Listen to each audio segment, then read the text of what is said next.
শুভ দুপুর বন্ধুরা, কেমন আছেন সবাই? আশা করছি অবশ্যই ভালো আছেন। আর আমি আপনাদের সাথে আজকে শেয়ার করতে চলেছি উত্তর কলকাতারই একটি পুরনো পুজো, যেটা আমার বাপের বাড়ি থেকেই কিছুটা দূরে। তো যখন বাড়িতে গিয়েছিলাম তখন এই প্যান্ডেলগুলো দেখেছিলাম, তবে আমি প্যান্ডেল দেখতে বেরিয়েছিলাম দ্বিতীয়া আর তৃতীয়াতে। জানি এর পরে বেরোলে আর দেখতে পারবো না খুব ভালো করে। তো সেই জন্যই মোটামুটি উত্তর কলকাতার আশেপাশে যে ঠাকুরগুলো সেগুলো আমার মেয়েকে নিয়ে মোটামুটি দেখে ফেলেছিলাম। আর এই বছরের এই পুজোর থিম হচ্ছে ঝাঁকামুঠে। তো ঝাঁকামুঠেদের নিয়েই এই পুজোর থিমটাকে তৈরি করা হয়েছে। তো পুজো প্যান্ডেলের মধ্যে এত সুন্দর ঝাঁকামুঠেদের নিয়ে পেন্টিং করা রয়েছে, মানে দেখতে অপূর্ব সুন্দর লাগছিল।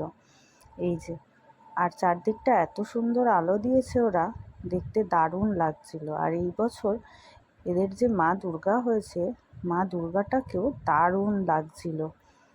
তো এই যে প্যান্ডেলের ওপরটা হচ্ছে এইরকম, এই যে ঠিক এইরকম বেতের ঝুড়ি ঠুড়ি দিয়ে এরা করেছিল। আর পেন্টিংগুলো সবাই মোটামুটি দাঁড়িয়ে দাঁড়িয়ে দেখছিল, এতটা নিখুঁতভাবে বানানো হয়েছিল এই প্যান্ডেলটাকে।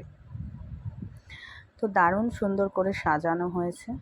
এই যে, তো ঝাঁকামুঠেদের নিয়েই এই প্যান্ডেলের এবছরের থিম।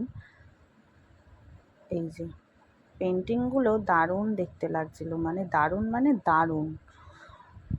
আর এই যে, এই হচ্ছে মা দুর্গা। মা দুর্গাকে দেখো কি অপূর্ব সুন্দর লাগছে।